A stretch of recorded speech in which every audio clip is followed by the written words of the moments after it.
Hi, I'm Dina de Jessica Akma, TLE teacher of Santo Tomas West District. Today, I'm going to show you the process of marcoting. But before that, let us know what is marcoting.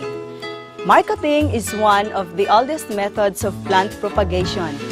It is a method wherein a stem is inducted to create roots while being present in the mother plant. It may not be the fastest method, but it does allow you to start with a much larger plant.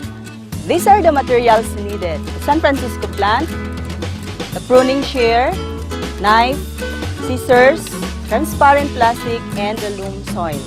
The first thing you are going to do is to select the branch where you want to make a marcot. Usually, the branch must be a size of a pencil, but it may vary from the kind of plant that you have choose.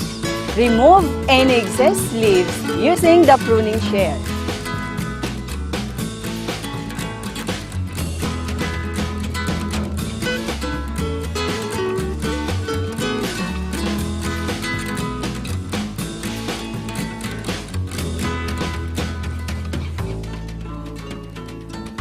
Using this knife, you're going to make a 2 cut on the bark for about 3 to 5 inches apart.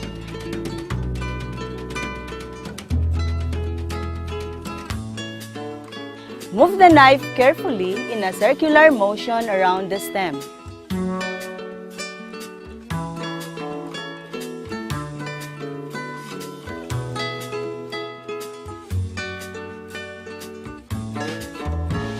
Remove the strip of bark from the plant and carefully scrape the stem to remove the slippery coating.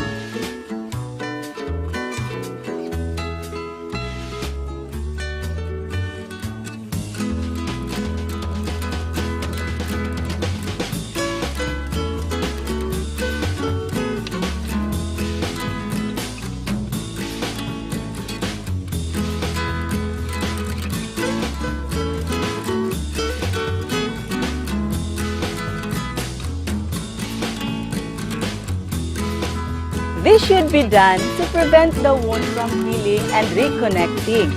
This step is critical because if you do not remove the slippery coating, the wound will heal, so there is a tendency that the roots will not appear and grow.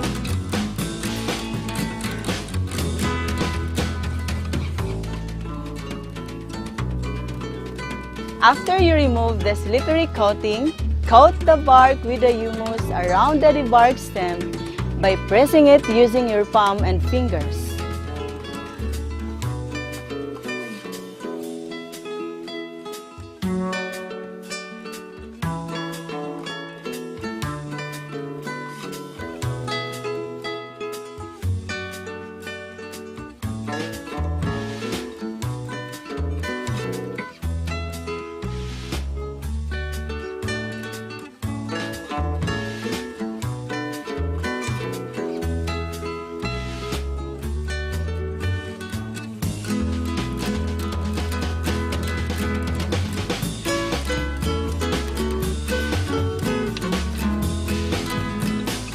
Tightly wrap around the humus with transparent plastic sheet.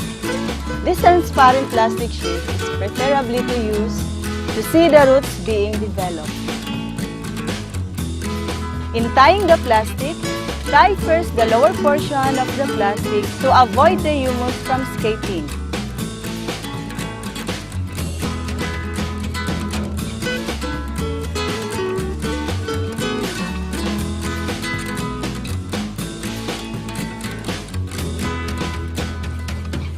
Then tie the upper portion of the plastic.